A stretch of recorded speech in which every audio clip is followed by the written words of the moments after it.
ये, और यहाँ पे class FAS FA hyphen plus, तो अंदाजा लगा लो ये FAS FA हाइफन प्लस, ऐसे हाइफन माइनस भी होगा एक, बस ये आपका फॉन्ट अप्लाई होना चाहिए। रिफ्रेश करो, वो देखो ऊपर क्या आ गया, ये देखो गया। तो इस तरह से ये कौन सी लाइब्रेरी अप्लाई हुई, एक आपको याद है शेयर पे जाके अंडरस्कोर लेआउट में आप नजर मार लो,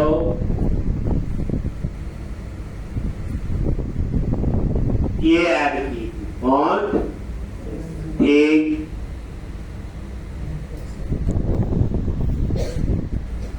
इस यूआरएल पे जाके देखना, इस वेबसाइट के बारे में पता चल जाए आइकन है, तो ये लिखा। अगर यहां स्पेस देना चाहते हो ऐसे भी लिख सकते हो, एम्परसेंड NBSP, पता ही है ये। अब इसी तरह से नीचे आपका एडिट का है, यहाँ इंडेक्स के पेज पे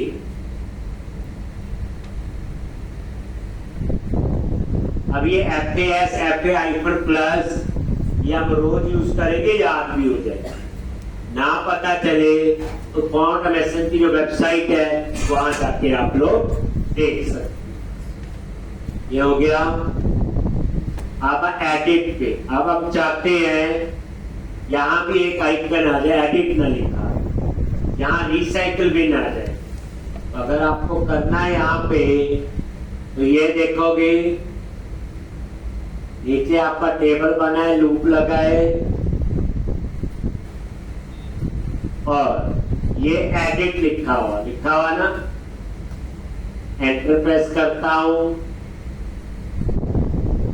लिखा से। अब यहां मुझे एडिट लिखना ही नहीं, इसकी जगह मैं क्या करूंगा, वही I tag class FAS FA hyphen ये। अभी आप इस आइकन को देखोगे तो आइडिया हो जाए, एक ये ऐसे आइकन, एक ऐसे ही डिलीट का भी है। तो ये आप लोग कहां गए, इंडेक्स पे गए, अब ऐसे ही ये डिलीट का है। तो यहां भी हम चाहते हैं कि डिलीट नहीं लिखना, यहां पे आई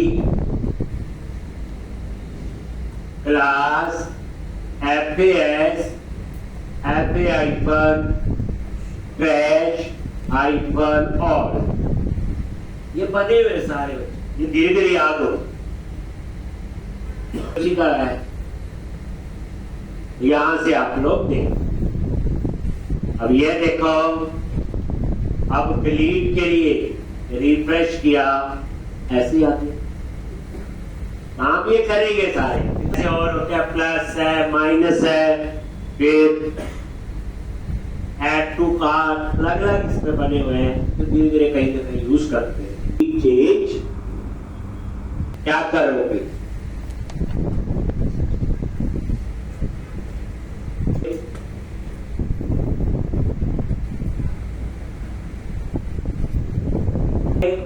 आप लोग ये मैंने आइडिया देने के ऐसे हम यूज करें, ये दो चीजें याद कर लेना, एडिट का क्या होता है, डिलीट का क्या है, और प्लस का क्या होता है, ये।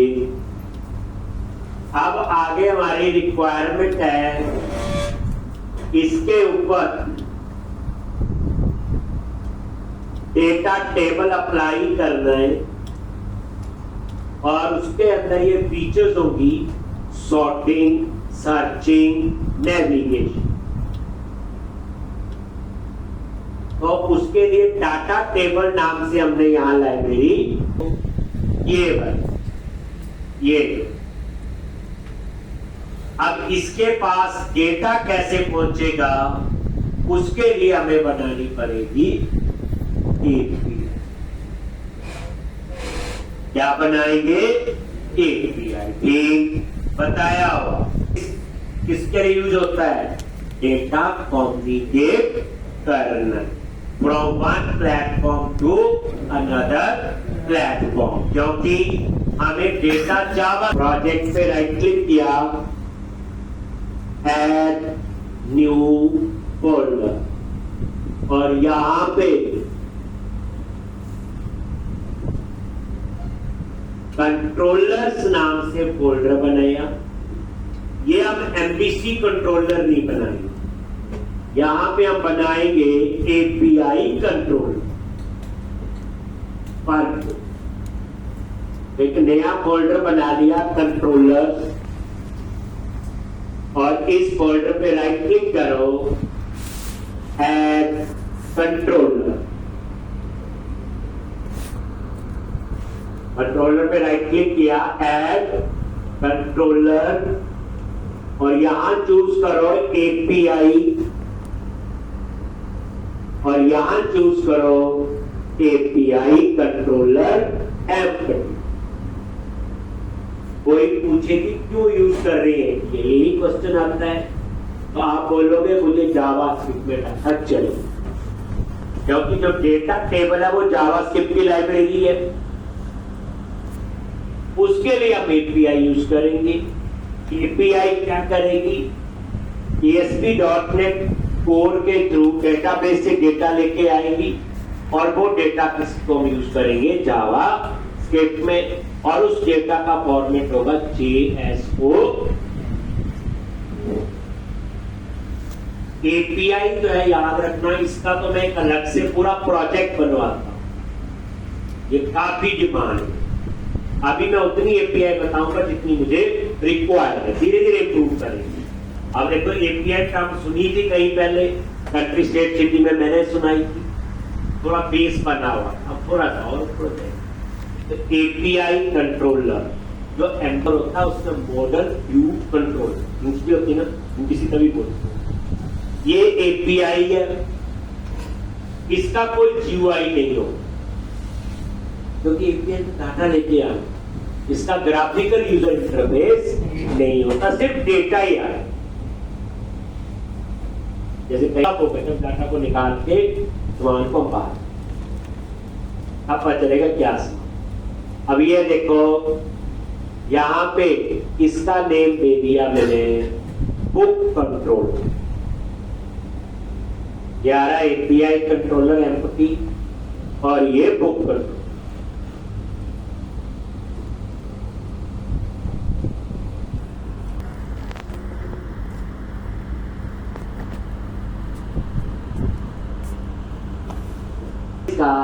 राउट या एट्रीब्यूट बेस्ड राउटिंग पर है, तो मैं चेंज कर सकता हूं। याद है राउटिंग में बताया था, मैंने यही रहने दिया। मैं लिख सकता हूं CS/API/कंट्रोलर का, और इस केस में क्या होगा? API/कंट्रोलर, और कंट्रोलर का नाम क्या है? वो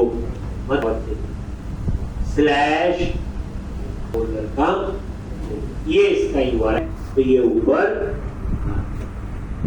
अब उसके बाद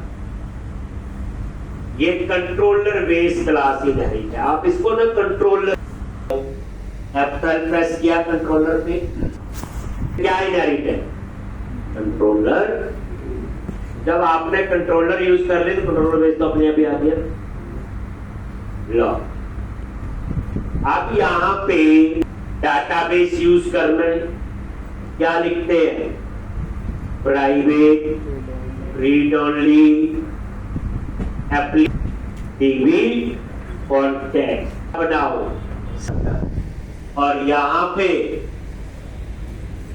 ये आपने इसको इनिशियलाइज कर, डेटाबेस को एक्सेस करना है। HTTP GET, ये एंड पॉइंट। HTTP GET होता है रीड करने के लिए, जैसे HTTP पोर्ट सबमिट करने के लिए, HTTP डिलीट के लिए, HTTP पुट अपडेट कीजिए। बच्चे एंड पॉइंट होते हैं एपीआई के अंदर, मेजर 4 होते हैं। HTTP गेट जो मैं यूज कर रहा हूं डिस्प्ले के लिए, HTTP पोस्ट पता है ये सेव में यूज करते हैं। HTTP पुट याद रखना अपडेट के लिए होता है, और HTTP डिलीट किसके लिए होता है? डिलीट। अब यहां पे पब्लिक आई एक्शन रिजल्ट, और ये गेट ऑल मैंने इसका नेम,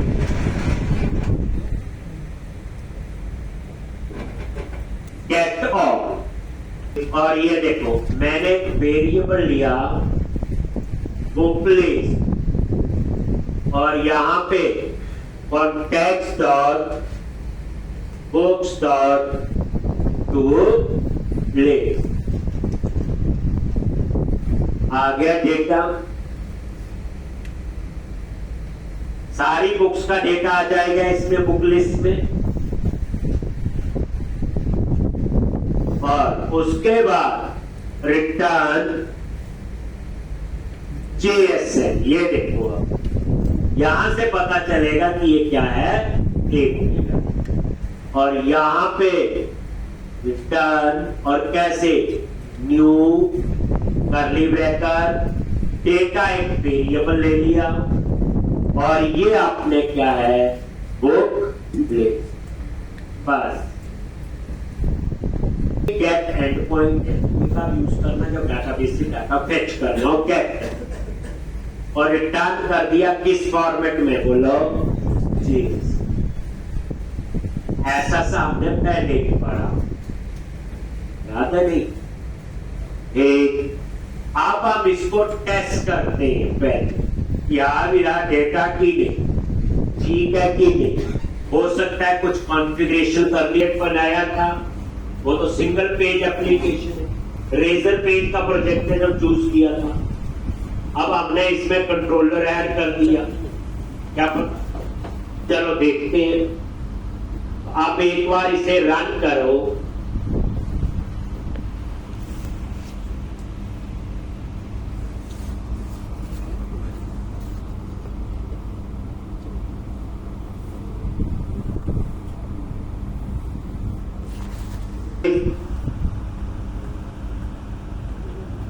URL में जाओ, PI यही था, और स्लैश किया नहीं है, तो API स्लैश बुक। अगर मैं स्लैश गेट ऑल भी लिख देता हूं, क्या आ रहा है? नहीं आ रहा। इसका मतलब है ये API काम नहीं कर। API कुछ नहीं होता बच्चे, जस्ट URL है। तभी ये राउट में क्या लिखा, API स्लैश गेट ऑल। अगर एक ही आपका गेट, तो गेट ऑल नाम ही लिखोगे URL में तो भी चलता है, पर अभी तो चला ही नहीं। क्या करनी है बच्चे? कॉन्फ़िगरेशन है, उसके लिए आपको कहां जाना है, बोलो program.cs में गए, और ये देखो program.cs फाइल में जो भी काम करना है अभी इस लाइन के ऊपर लिखना है, कहीं पे नीचे नहीं करना अभी कोई भी चीज, वो मैं बताऊंगा तब। नीचे मिडलवेयर होती है, वो टॉप टू डाउन अप्रोच को फॉलो करती है, उसमें कोड आगे पीछे लिखते तो नहीं चले। देखो यहां पे लिखा आ रहा है ऐड रेजर पेज, इसका मतलब ये एप्लीकेशन किसके लिए है, रेजर पेज। लेकिन मैंने तो कंट्रोलर भी, तो builder dot services dot add controller, ये देखो ये हो। यहां पे एक और ऑप्शन भी दिया, देखो ये लिखना नहीं, हमने बता रहा हूं, डॉट ऐड कंट्रोलर, ये आपका MVC ऐड कंट्रोलर विद, और इसकी हमें जरूरत नहीं, हमें सिंपल क्या चाहिए, कंट्रोलर विद लॉगिन। अब आप रन करो, चला कि नहीं देख लेते। कॉन्फ़िगरेशन को आपको थोड़ी चेंज करनी पड़ेगी। दोबारा से देखो, URL पे लिखा वो अभी भी नहीं चला। एक अगर स्लैश गेट ऑल तो भी नहीं चला। तो फिर आप वहीं जाओ, ये लिख लिया। अब आप आ जाओ मिडलवेयर में, नीचे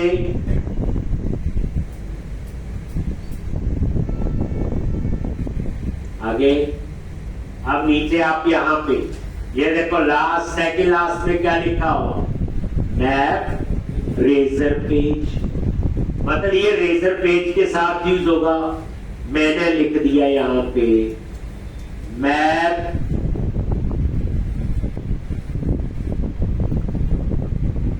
क्या कंट्रोलर, क्या लिख दिया, मैप कंट्रोलर। आप देखते हैं सब कहने का मतलब मेरा ही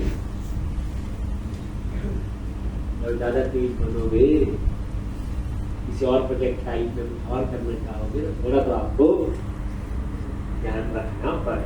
अब क्या लो चल गया, F10 पता ही है।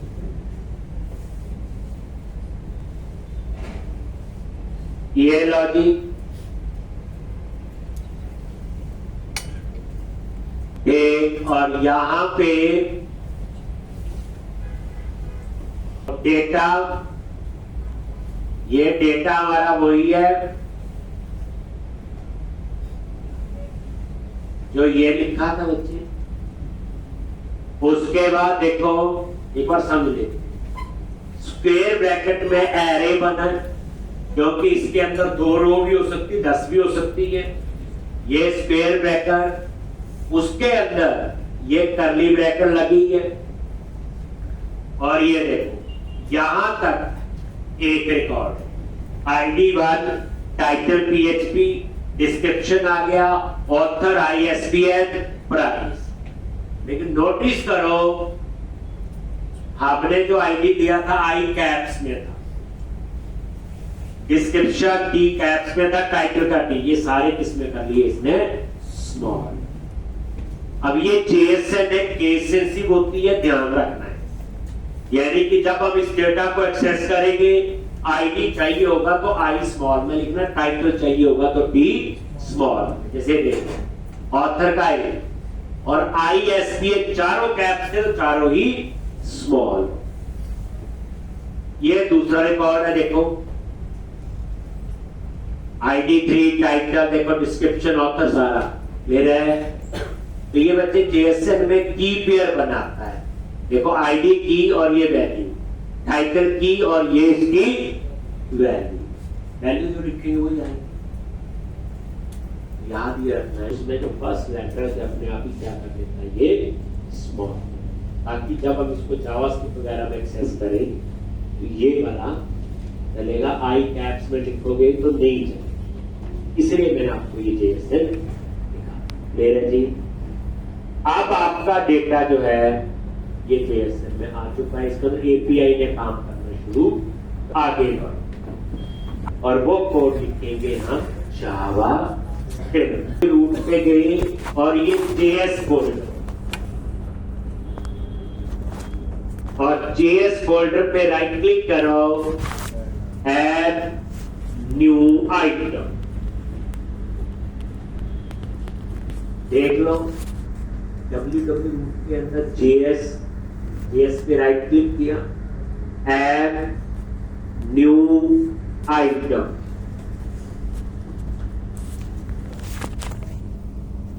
और ये जावास्क्रिप्ट फाइल, ये देखो सर्च किया ना, J लिखा, ये जावास्क्रिप्ट फाइल, और जावास्क्रिप्ट फाइल का नेम दे दिया मैंने वो। तो ये अपने आप ही इसको बना लेगा book dot A then L.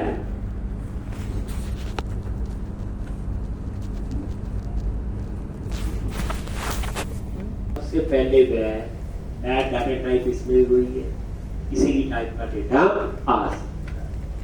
और ये एक वेरिएबल लिया डेटा टेबल। यहां वेरिएबल डिक्लेयर करने का फायदा ये है, जब भी हम इस फाइल को एक्सेस करेंगे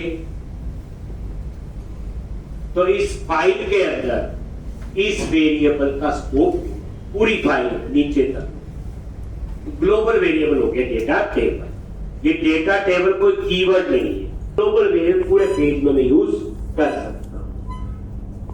ब्लॉक जो अपने आप कॉल होगा जब कोई इस फाइल को एक्सेस करेंगे, क्या लिखोगे? डॉक्यूमेंट डी स्मॉल में डॉट रेडी, ये मेथड है।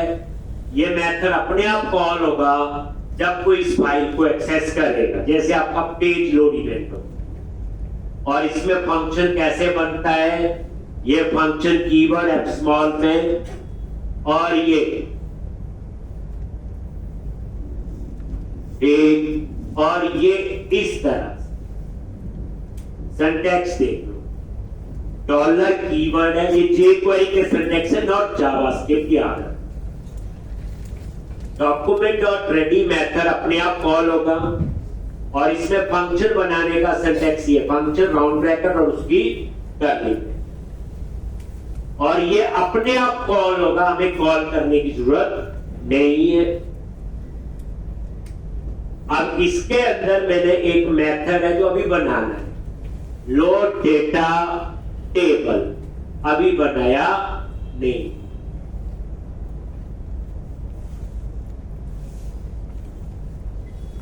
Function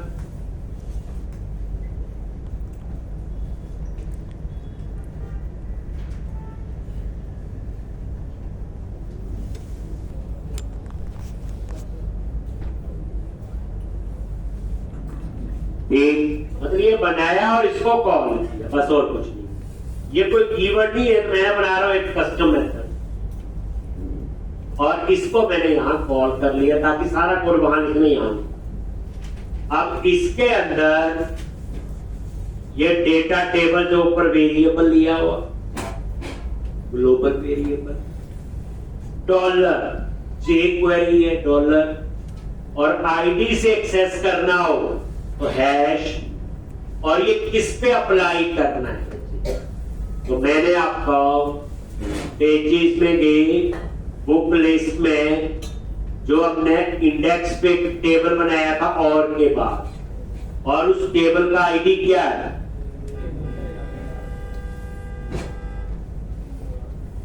data.